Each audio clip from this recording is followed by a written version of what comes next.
Super star Rajinikanth அவர்களுடைய ஆசீர்வாதத்தோடு தான் திரு அண்ணாமலை இந்த முடிவை எடுத்திருக்கிறார். அவர் புதிய கட்சி ஆரம்பிப்பதற்கு சூப்பர் ஸ்டாருடைய ஆதரவு இருக்கிறது, ஆசி இருக்கிறது என்று சொல்லப்படுகிறது.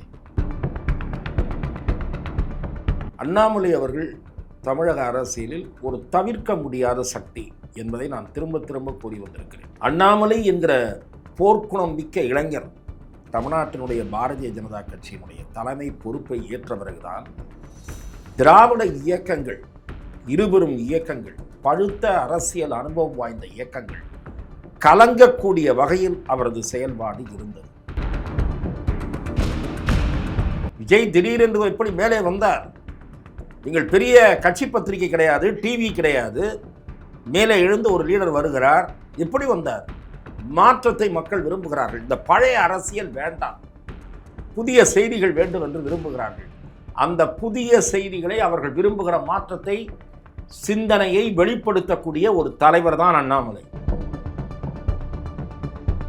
அண்ணாமலை பாரதிய ஜனதா கட்சியால் அவருக்கு ஒரு உயர்வு கிடைத்தது, செல்வாக்கு கிடைத்தது என்பது உண்மை என்றாலும் அண்ணாமலைக்கென்றும் தனி செல்வாக்கு உண்டு, தனி புகழ் உண்டு. ஒரு நேர்மையான அதிகாரியாக பணியாற்றியவர், மனதில் பட்ட கருத்துக்களை துணிந்து வெளிப்படுத்தக்கூடியவர். அதைவிட திராவிட முன்னேற்ற கழகத்தினுடைய ஆட்சியை ஒரு உலுக்கியவர் அண்ணாமலை, அண்ணா திமுக அல்ல.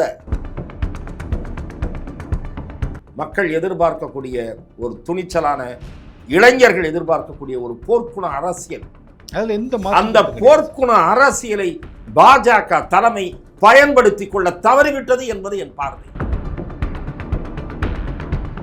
அவருடைய புதிய இன்னிங்ஸ் ஆரம்பமாக போகிறது என்று நான் பார்க்கிறேன். அண்ணாமலையினுடைய new innings, new chapter in Tamil Nadu politics going to begin. இன்றைய இளைஞர்கள் என்ன எதிர்பார்க்கிறார்கள் என்பதை அவர்களுடைய நாடி துடிப்பை நன்கறிந்தவர். அதனால் அவருடைய பயணம் வெற்றிகரமாக அமைவதற்கு வாய்ப்புகள் நிறையவே இருக்கின்றன. அவருடைய முயற்சிகள் வெற்றி பெற வேண்டும் என்று தனிப்பட்ட முறையிலும் என்னுடைய வாழ்த்துக்களை நான் அவருக்கு தெரிவித்தேன்.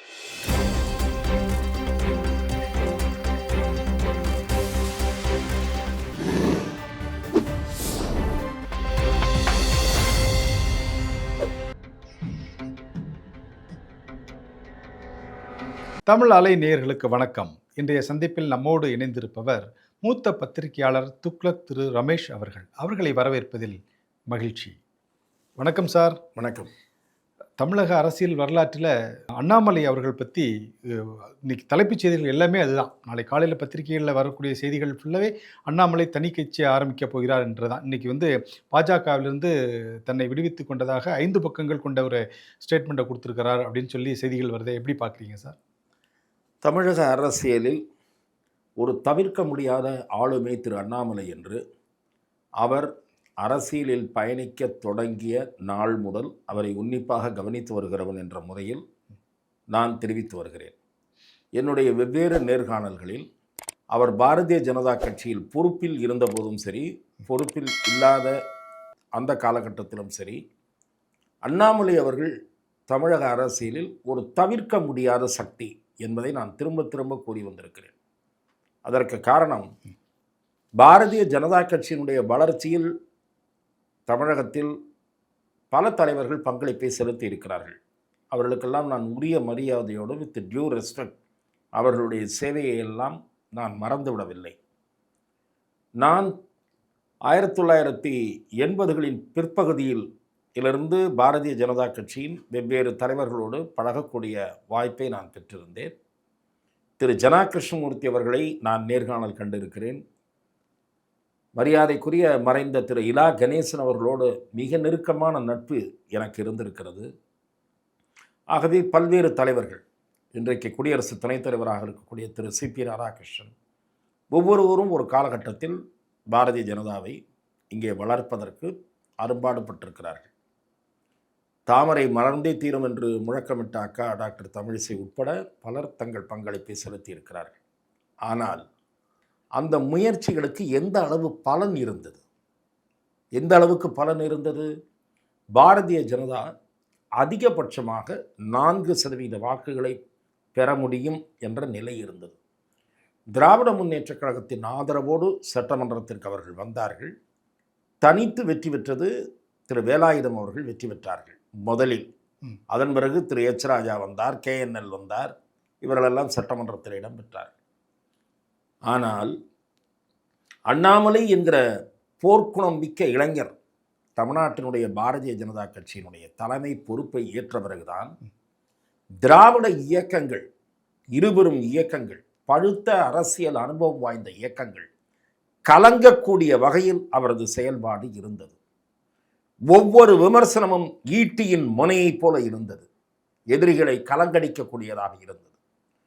திராவிட சித்தாந்தத்தின் பெயரால் இவர்கள் முன்வைத்த வாதங்களாகட்டும் எல்லாவற்றையும் எதிர்கொண்டார். தேசிய அரசியலை, தேசிய நலனை முன்னிறுத்தி இனவாத மொழிவாத அரசியலுக்கு ஒரு எதிரான நிலைப்பாட்டில் ஒரு கடினமான சூழ்நிலையில் பாரதிய ஜனதா கட்சியை பற்றி ஒரு பலவிதமான தவறான கருத்துக்கள் பரப்பப்பட்டு வந்த வேளையில் ஒரு சோதனையான பாரதிய ஜனதா கட்சி இங்கே வளர்ச்சியே பெற முடியாது என்ற ஒரு நெரேட்டிவ் செட் பண்ணியிருந்த நேரத்தில் அந்த நெரேட்டிவை மாற்றி காட்டி 19% வாக்குகளை அவர் வாங்க முடியும். பாஜக கூட்டணி, பாஜக என்பது 4%-இருந்து 11%. அது தவிர அண்ணா திராவிட முன்னேற்றக் கழகம் நாடாளுமன்ற தேர்தலில் 80 தொகுதிகளில் 3வது இடத்திற்கு போனது. பாரதிய ஜனதா 2வது இடம். இது சாதாரணமானது அல்ல. இது ஒரு எல்லோரும் நினைக்கிறார்கள், என்ன பண்ணிட்டாரு, ரிசல்ட் என்ன, 4 தொகுதியாவது 5 தொகுதியாவது ஜெயிச்சிருந்தா பெரிய விஷயம்னு. 4 தொகுதியாவது 5 தொகுதியாவது ஜெயிச்சிருந்தா பெரிய விஷயம்தான். அவரே தோல்வியை தழுவினார், நான் இல்லை என்று சொல்லவில்லை. நான் இதற்கு ஒரு பதில் சொல்லி இருக்கிறேன். பெருந்தலைவர் காமராஜர் விருதுநகரில் அவருடைய சொந்த மண்ணில் பே. சீனிவாசனிடம் தோல்வியை தழுவினார். காமராஜருடைய உயரம் குறைந்து விடுமா? அண்ணா தேர்தலில் தோற்றிருக்கிறார். கலைஞர் வெறுமனே 699 ஓட்டிலே அவருடைய வெற்றி என்பது சந்தேகத்துக்குரிய வெற்றியாக இருந்தது. இன்றைய தினம் குளத்தூரில் மு.க. ஸ்டாலின் தோற்றிருக்கிறார். செல்வி ஜெயலலிதா பர்கூரில் தோற்றிருக்கிறார். அதனால் அவர்களுடைய செல்வாக்கு குறைந்து விடாது. ஆகவே அண்ணாமலை என்பவர் ஒரு தனித்துவமான ஆளுமை. அவர் விலகினார். அதிமுகவோடு கூட்டணி இருப்பதாக இருந்தால் என்னை விடுவித்து விடுங்கள் என்று விலகி கொண்டார். ஆனால் பாரதிய ஜனதா கட்சியின் பால் ஈர்க்கப்பட்ட நியூட்ரல் ஓட்டர்ஸ், புதிய வாக்காளர்கள், இளம் தலைமுறை வாக்காளர்கள், எப்படி விஜய்க்கு ஒரு பெரிய எழுச்சி வந்திருக்கிறதோ அதை போல பாஜக பக்கம் ஒரு எழுச்சி வந்தது. அதற்கு காரணம் இளம் தலைமுறை வாக்காளர்கள். அவர்களை கவனிக்க வைத்தது, பிஜேபியின் பக்கம் கவனிக்க வைத்தது தன்னுடைய செயல்பாடுகளால் அண்ணாமலை. நான் பாரத பிரதமர் நரேந்திர மோடி அவர்களுடைய செல்வாக்கையோ புகழையோ குறைத்து மதிப்பிடுபவன் அல்ல. அவர் உலகளாவிய செல்வாக்கு பெற்ற பாரதிய ஜனதாவின் உயர்ந்த பெரும் தலைவர், இந்த நாட்டினுடைய பிரதம அமைச்சர். ஆனால் தமிழகத்தில் அவருக்கு என்ன ஒரு இமேஜ் இருக்கிறதோ அந்த இமேஜ் அதே அளவுக்கு திரு அண்ணாமலை அவர்களுக்கு, அதே அளவுக்கு என்றால் இவருக்கென்று தனி ஓட்டு வங்கி, பாரத பிரதமருக்காக ஒரு ஓட்டு வங்கி, இரண்டும் சேர்ந்ததுதான் அந்த 11%. ஆகவே ஆனால் இவர் விரும்பிய வண்ணம் பாஜக பயணிக்கவில்லை. Okay sir. பாஜக காங்கிரசுடைய பாணியில் ஒன்று அதிமுக இல்லது திமுக என்று கூட்டணி வைக்கக்கூடிய முடிவு என்பது தவறான முடிவு. ஆகவே தமிழகத்தில் இன்றைக்கு ஒரு மாற்றத்தை விரும்புகிற இளம் தலைமுறை வாக்காளர்கள், பழைய அரசியல், பழைய ஆட்கள், பழைய சித்தாந்தங்கள் இதெல்லாம் சலிப்புற்று விட்டார்கள். அதனுடைய அடையாளம் தான் விஜயுடைய எழுச்சி. விஜய் திடீரென்று எப்படி மேலே வந்தார்? நீங்கள் பெரிய கட்சி பத்திரிகை கிடையாது, டிவி கிடையாது, மேலே எழுந்து ஒரு லீடர் வருகிறார். எப்படி வந்தார்? மாற்றத்தை மக்கள் விரும்புகிறார்கள். இந்த பழைய அரசியல் வேண்டாம், புதிய செய்திகள் வேண்டும் என்று விரும்புகிறார்கள். அந்த புதிய செய்திகளை, அவர்கள் விரும்புகிற மாற்றத்தை, சிந்தனையை வெளிப்படுத்தக்கூடிய ஒரு தலைவர் தான் அண்ணாமலை. Okay sir. அண்ணாமலை குறித்து நீங்கள் பேசும்போது சொல்கிறீங்க, அவர் ஒரு அரசியலில் ஒரு மாற்ற முடியாத ஒரு சக்தி, அதாவது அரசியலுக்கு ஒரு அங்கீகாரம் வேணும் அப்படின்னா அது அண்ணாமலைக்கு கிடைத்து விட்டது அப்படின்னு. ஆனால் இது அவர் பாரதிய ஜனதா கட்சியின் மூலம் தான் அந்த அங்கீகாரம் அவருக்கு கிடைத்ததாக சொல்லப்படுகிறது. இல்லை, அவர் பாரதிய ஜனதா மூலம் பெற்ற செல்வாக்கை விட அவர் வரும்போதே ஒரு செல்வாக்கோடு தான் வந்தார். இல்லை, அது வரைக்கும் தமிழ்நாட்டிற்கு அண்ணாமலை என்பவர் யார் என்றே தெரியாது. இல்லை, தெரியாது. வந்த பிறகு அவரை பற்றி தெரிந்து கொள்ளும் போது கர்நாடகாவில் போலீஸ் சிங்கம் என்று அவருக்கு பெயர். ஒரு நேர்மையான போலீஸ் அதிகாரி, பெரும் கூட்டம், ஒரு கலவரம் நடக்கிறது.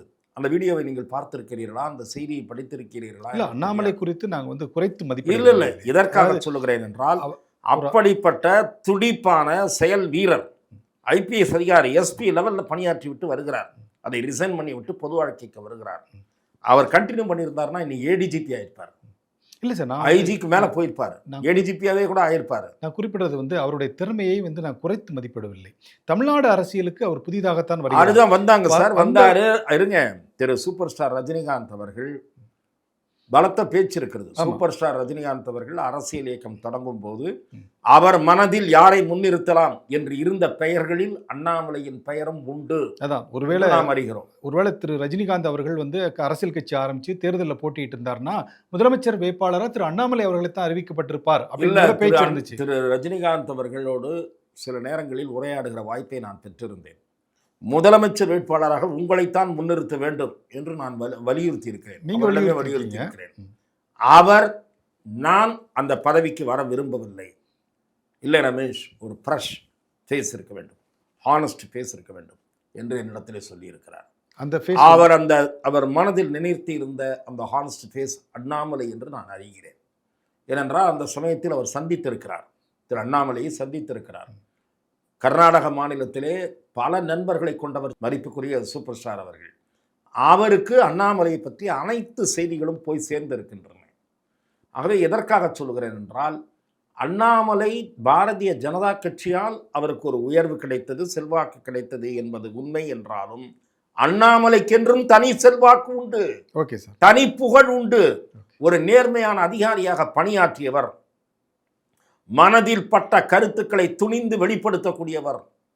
அதைவிட திராவிட முன்னேற்ற கழகத்தினுடைய ஆட்சியை ஒரு உலுக்கியவர் அண்ணாமலை. அதிமுக அல்ல, அதிமுக எதிர்க்கட்சியாக இருந்தபோது, உள்கட்சி குழப்பத்தில் உழன்று கொண்டிருந்த போது, தமிழகத்தில் தனி மனிதனாக எதிர்க்கட்சியாக இருந்தவர், தனி ஒருவன் என்ற ஜெயம் ரவி படத்தை போல தனி மனிதனாக ஆட்சியை கலங்கடித்துக் கொண்டிருந்தவர். வழக்கு போட்டு விடுவோம், கைது செய்து விடுவோம், நீதிமன்றமாக ஏறி இறங்க வேண்டியிருக்கும் என்று RS பாரதி மிரட்டி பார்த்தார், TR பாலு மிரட்டி பார்த்தார். இந்த ஊழை மிரட்டல்கள் எல்லாம் என்னிடம் வைத்துக் கொள்ளாதீர்கள். சொல்லுவதற்கு ஒரு மனிதனுக்கு கட்ஸ் வேண்டும். மாலை 5:30 மணி வரை நான் பாரதிய ஜனதா அலுவலகத்தில் வழக்கமாக இருப்பேன். உங்களுக்காக 2 மணி நேரம் கூடுதலாக உட்கார்ந்திருக்கிறேன். முடிந்தால் உங்கள் போலீஸை அனுப்பி என்னை கைது செய்யுங்கள். சவால் விட்டார் ஆட்சிக்கு அண்ணாமலை. அதுதான் மக்கள் எதிர்பார்க்கக்கூடிய ஒரு துணிச்சலான, இளைஞர்கள் எதிர்பார்க்கக்கூடிய ஒரு போர்க்குண அரசியல். அதுல எந்த அந்த போர்க்குண அரசியலை பாஜக தலைமை பயன்படுத்தி கொள்ள தவறிவிட்டது என்பது என் பார்வை. அண்ணாமலை அவர்கள் ஒரு வலிமையான கருவி, பாஜகவை தமிழ்நாட்டில் வளர்ப்பதற்கு கிடைத்த கருவி. நீங்கள் குறுகிய கால அரசியல் லாபங்களுக்காக தமிழகத்தில் பாரதிய ஜனதா நலன்களை பறிகொடுத்து விட்டீர்கள் என்பது என்னுடைய தனிப்பட்ட பார்வை, என்னுடைய தனிப்பட்ட கருத்து. நீண்டகால ஊடகவியலாளராக இருக்கிறேன், பல அரசியல் தலைவர்களோடு பழகக்கூடிய வாய்ப்பு கிடைத்திருக்கிறது. பாரதிய ஜனதா தலைமை அடுத்தடுத்து தவறான முடிவுகளை எடுத்ததன் விளைவுதான் இன்றைக்கு அண்ணாமலை. இன்றைய அரசியல் என்ன எதிர்பார்க்கிறது களம், இன்றைய இளைஞர்கள் எதிர்பார்ப்பது என்ன, அதற்கு தன்னை தகவமைத்துக் கொண்டு பயணிப்பது குறித்து அவர் முடிவெடுத்திருக்கிறார் என்று நானும் அறிகிறேன். இன்றைய தினம் டைம்ஸ் ஆஃப் இந்தியா பத்திரிகையில் வந்த முதல் பக்க செய்தி, அண்ணாமலை ஒரு 2-3 மாதங்களுக்கு பிறகு கட்சி தொடங்கப் போகிறார் என்று வந்த செய்தி. அந்த செய்தியை தொடர்ந்து நான் சிலரோடு தொலைபேசியிலே உரையாடி அறிந்து கொண்டது, அவர் அநேகமாக பாரதிய ஜனதா கட்சியினுடைய மேலிட தலைவர்களை சந்தித்துவிட்டு தனது புதிய பயணம் குறித்து தெரிவிப்பதற்காகத்தான் டெல்லி சென்றிருக்கிறார். அதனுடைய அடையாளம் விமான நிலையத்திலே பாரதிய ஜனதா கட்சியின் கொடி இல்லாத காரில் அவர் வந்து இறங்கினார். அது முதல் செய்தி. அதன் பிறகு அவர் முறைப்படி என்ன இருந்தாலும் தனக்கு அந்த கட்சி ஒரு வாய்ப்பு அளித்து இருக்கிறது, ஒரு சுமூகமாக வெளியே வந்துடலாம் அப்படிங்கிறதுக்காக என்பதற்காக. இன்னொன்று, பாரத பிரதமர் மீது அவருக்கு பெரிய மரியாதை உண்டு, திரு அண்ணாமலை அவர்களுக்கு பெரிய மரியாதை உண்டு. ஆகவே அவர் இவரை ஊக்குவித்தார். BL சந்தோஷ் அவர்கள் இவரை ஊக்குவித்திருக்கிறார். அவர்களிடமெல்லாம் தெரிவித்து விட்டு வருவதுதான் முறை என்று அவர் கருதி இருக்கலாம் என்பது என் பார்வை. அவருடைய புதிய இன்னிங்ஸ் ஆரம்பமாக போகிறது என்று நான் பார்க்கிறேன். அண்ணாமலையினுடைய new innings, new chapter in Tamil Nadu politics going to begin. அவர் நான் கேள்விப்படுவது சென்னை திரும்பிய பிறகு மீடியாவை ஒரு 2-3 தினங்களுக்கு பிறகு சந்திக்கக்கூடிய வாய்ப்பு இருக்கிறது. அதன் பிறகு அவர் தமிழகம் முழுவதும் சுற்றுப்பயணம் செய்ய இருக்கிறார் என்று நான் அறிகிறேன். Okay sir. சுற்றுப்பயணம் செய்து பல்வேறு கருத்துக்களை உள்வாங்கிக் கொண்டு அவர் அமைப்பு ரீதியாக அதன் பிறகுதான் இயங்க தொடங்குவார் என்று தெரிய வருகிறது. ஆகவே அவர் கட்சியோ அமைப்போ ஆரம்பிப்பதற்கு இன்னும் 2 மாதங்கள் ஆகலாம் என்று நான் கேள்விப்படுகிறேன். இடைப்பட்ட காலத்தில் தமிழகத்தில் தனக்கான ஆதரவை அவர் தெரிந்து கொள்வார், அதற்கான பயணத்தை மேற்கொள்வார் என்று நான் கேள்விப்படுகிறேன். Okay sir. நீங்கள் குறிப்பிடும்போது ஒரு விஷயத்த சொன்னீங்க. அதாவது திரு அண்ணாமலை அவர்களுடைய இன்னிங்ஸ் ஸ்டார்ட் ஆக போகுது, அவருடைய அரசியல் வாழ்க்கை தொடங்க போகுதுன்னு குறிப்பிட்டீங்க. புதிய சாப்டர் தொடங்க போகுதுன்னு குறிப்பிட்டிருக்கீங்க. ஆனால் சமூக வலைத்தளங்களில் ஒரு செய்தி வந்து அறுதி பெரும்பான்மையிட்டு பரவிட்டு இருக்கு. சூப்பர் ஸ்டார் ரஜினிகாந்த் அவர்களுடைய ஆசீர்வாதத்தோடு தான் திரு அண்ணாமலை இந்த முடிவை எடுத்திருக்கிறார். அவர் புதிய கட்சி ஆரம்பிப்பதற்கு சூப்பர் ஸ்டாருடைய ஆதரவு இருக்கிறது, ஆசி இருக்கிறது என்று சொல்லப்படுகிறது. நான் வந்து 2 பேரோடும் தொடர்பு கொள்ளக்கூடிய நிலையில் இருப்பவன். ஆகவே நான் அவ்வாறு கூறுவது, அதாவது தெரிந்து கொள்ளாமல் பேசுவது பொருத்தமுடைய செயலாக இருக்காது. அது என்னுடைய வரம்பை மீறிய செயலாக இருக்கும். ஆனால் ஒன்றை என்னால் சொல்ல முடியும். திரு சூப்பர் ஸ்டார் அவர்களுக்கு திரு அண்ணாமலை மீது நல்லெண்ணம் உண்டு, அன்பு உண்டு, மதிப்பு உண்டு. அதே போல சாஃப்ட் கார்னர் இல்லை, soft corner, respect, kindness towards him எல்லாம் இருக்குது. அதே போல் திரு அண்ணாமலை அவர்களுக்கு தனிப்பட்ட முறையில் சூப்பர் ஸ்டார் அவர்கள் மீது மிகுந்த மதிப்பு உண்டு. ஆகவே அவருடைய முயற்சி குறித்து நிச்சயமாக சென்னை திரும்பியதும் கலந்தாலோசிக்கக்கூடும் என்று நான் நினைக்கிறேன், எதிர்பார்க்கிறேன். இது ஒரு பக்கம். இன்னொன்று, இன்றைக்கு வந்து அரசியல் நான் உங்களுக்கு சொல்லிக் கொண்டிருந்தேன். பழைய தத்துவார்த்த, பழைய விஷயங்கள், பழைய கால அரசியல், மேடை பேச்சு, இந்த கவர்ச்சிகரமான பேச்சு, இதன்பால் ஈர்ப்பதெல்லாம் போயிடுச்சு. இன்றைய ஜெனரேஷன் எப்படி இருக்கிறது? உள்ளங்கையில் உலக அரசியலை பார்க்கிறார்கள், உள்ளங்கையில் நாட்டு நடப்புகளை விமர்சிக்கிறார்கள். இன்றைக்கு கையில் வைத்திருக்கக்கூடிய மொபைலில் they are criticising collector, commissioner, chief minister எல்லாரையும் பேசுகிறாங்க. அந்த அளவு அவேர்னஸ் கிரியேட் ஆகிருக்கு. ஒவ்வொரு விஷயத்திலையும் கமெண்ட் போடுகிறார்கள். ஓட்டு போடுகிறவர்களாகவும் அவர்களில் பெரும்பாலானவர்கள் இருக்கிறார்கள். இந்த சோசியல் மீடியாவுடைய பவர் இருக்கு இல்லையா, இந்த பவரை எஃபெக்டிவாக ஹேண்டில் செய்யக்கூடியவர் திரு அண்ணாமலை. Okay sir. அவர் ஏற்கனவே அதை செய்து காட்டியிருக்கிறார். ஆகவே இளைஞர்கள் எதிர்பார்ப்பது என்ன, நாட்டில் என்ன மாற்றம் வேண்டும் என்று இளைஞர்கள் விரும்புகிறார்கள். ஊழலில்லாத அரசியல், நிர்வாகத்தில் சீர்திருத்தம், இவை எல்லாவற்றிலும் ஆழ்ந்த அனுபவம் உடையவர் அவர். நீங்கள் அனுபவம் இருக்கணும். நீங்கள் வந்து எஃபிஷியன்ட் கவர்னன்ஸ், அதை பற்றி அண்ணாமலை படித்து இருக்கிறார். அவர் நிறைய படித்தவர். நிறைய பேருக்கு என்ன தெரிகிறது என்றால் அவர் ஐபிஎஸ் மட்டும்தான் படித்தார் என்று நினைக்கிறார்கள். அதை தாண்டி நிர்வாகத்தை பற்றி ஆழமான புரிதல் உண்டு, ஆழமான ஸ்டடி உண்டு அவருக்கு. இது தொடர்பாக அமெரிக்காவிலும் சரி, வேறு 1-2 பகுதிகளிலும் சரி, பல்கலைக்கழகங்களில் உரையாடுவதற்கும் அவரை அழைத்திருக்கிறார்கள். ஆகவே அண்ணாமலை ஒரு அறிவார்ந்த அரசியல்வாதி, குறைத்து மதிப்பிடாதீர்கள். தமிழ்நாட்டு அரசியல் களத்தில் மிக விரைவில் சென்ட்ரல் ஸ்டேஜுக்கு அண்ணாமலை வந்து விடுவார். இன்றைக்கு விஜய் ஒரு பாப்புலர் பர்சன், நான் இல்லை என்று சொல்லவில்லை. அவரை வந்து யார் மாற்றா எதிர்கொள்ளப் போகிறார்கள் என்ற விவாதம் நடந்து கொண்டிருக்கிறது. அந்த இடத்திற்கு குறுகிய காலத்தில் அண்ணாமலை வந்து நிற்பார் என்பதுதான் என்னுடைய பார்வை. அதாவது நீங்கள் சொல்கிற விஷயம் வந்து விஜய்க்கும் அண்ணாமலைக்கும் தான் இடையில் போட்டி இனிமேல் வரப்போகிற காலகட்டத்தில் அரசியல் மிக குறுகிய காலத்தில் சென்ட்ரல் ஸ்டேஜுக்கு வந்து விடுவார். நீங்கள் அவரை வந்து பேக் பெஞ்சில் இருப்பார்னு நினைக்காதீங்க. இந்த திராவிடியன் மேஜர்ஸ் இருக்காங்கல்ல, இவர்களை பின்னுக்கு தள்ளிவிட்டு அவர் சென்ட்ரல் ஸ்டேஜுக்கு வந்து விடுவார். அவரும் ஒன்று டபுள் 2 பேருக்கும் கான்டெஸ்ட், இல்லை ட்ரையாங்குலர் கான்டெஸ்ட், இதில் அண்ணாமலை முக்கிய பங்கு வகிப்பார். சார், நீங்க குறிப்பிடும்போது ஒரு விஷயத்த சொன்னீங்க. அதாவது மாற்றத்திற்கான அரசியல் வேண்டும். பழைய பஞ்சாங்கத்தையே மறுபடியும் பேசக்கூடாதுப்பா. பழையதே வேண்டாம். புதுசா ஆமா, நம்ம எல்லாம் இல்ல 60 பிளஸ் புதுசா எல்லாம் சார், ஆமா. 70 பிளஸ் எல்லாம் உட்கார்ந்திருக்காங்க ஒவ்வொரு கட்சியிலயும். ஆமா, ஆமா. அத புதுசா வந்து நெறைய செயலாற்றுது. மக்கள் அந்த மாற்றத்த தான் எதிர்பார்த்தாங்க. ஆனா, அந்த மாற்றம் வேண்டும் என்று தாவேகாவுக்கு ஆதரித்து விஜயை முதலமைச்சராக ஆக்கினார்கள். ஆனா, அவர்களும் செய்யக்கூடிய சில செயல்கள் பார்த்தீங்கன்னா, திராவிட முன்னேற்றக் கழகம், அதிமுக செய்த அதே செயல்கள தான் மீண்டும் இவர்களும் செய்தார். அதே தான் வந்து அவர் செய்து கொண்டிருக்கிறார். ஓகே. இந்த நிலையில அண்ணாமலை வந்து இதுக்கெல்லாம் மாற்று சக்தியா வருவார்ன்னு நீங்க நினைக்கிறீங்களா? இல்லப்பா, அவர் வந்து என்ன சொல்லுவார், நான் என்ன சொல்றேன், நேஷனல் அவுட்லுக்கோட ரீஜனல் ஆஸ்பிரேஷன்ஸை ஃபுல்ஃபில் பண்ணக்கூடிய லீடராக இருப்பார். ரீஜனல் ஆஸ்பிரேஷன்ஸ், மாநில உரிமைகள், மாநில நலன் சார்ந்த விஷயங்கள், இவற்றுக்காக மேலோங்கி குரல் கொடுக்கக்கூடிய தேசிய கண்ணோட்டம் கொண்ட ஒரு தலைவராக இருப்பார். இன்றைய பிரச்சனைகள், கள நிலவரத்தில் இருக்கக்கூடிய பிரச்சனைகள் என்ன, எஜுகேஷன் சிஸ்டமில் என்ன மாற்றம் தேவை, கவர்னன்ஸில் என்ன மாற்றம் தேவை, எராடிகேஷன் ஆஃப் கரப்ஷனுக்கு என்ன பண்ணணும், லா அண்ட் ஆர்டர் அந்த ஃப்ரண்ட்டில் என்ன புது ஐடியாக்கள் என்ன, இப்படி ஒவ்வொரு செக்டார்லேயும் ஃபைனான்ஸ், ஸ்டேட்டுடைய ஃபைனான்ஸ் மெஸ்அப் ஆகிருக்கு. அந்த மெஸ்அப்பிலிருந்து எப்படி வெளியே வர முடியும், இதற்கான செயல் திட்டங்கள் தொடர்பாக அவர் நிறைய ஏற்கனவே ஆலோசனை நடத்தி இருக்கிறார், விவாதித்திருக்கிறார். அது குறித்து நன்கு அறிந்தவர் அவர். ஆகவே இந்த பழைய பாணி அரசியல் மக்களிடம் எடுபடாதுன்றது அவருக்கு நல்லா தெரியும். தெரியாமல் இருந்தவங்க பெரிய பெரிய தலைவர்கள் தான். ஆகவே அதில் அவர் கோட்டை விட மாட்டார். நான் அதனால தான் சொல்கிறேன், மிக விரைவில் அவர் வந்து கவனம் பெறக்கூடிய தலைவராகி விடுவார்னு நான் சொல்கிறதுக்கு காரணமே அதுதான். He knows the pulse of the youth. இன்றைய இளைஞர்கள் என்ன எதிர்பார்க்கிறார்கள் என்பதை அவர்களுடைய நாடி துடிப்பை நன்கறிந்தவர்.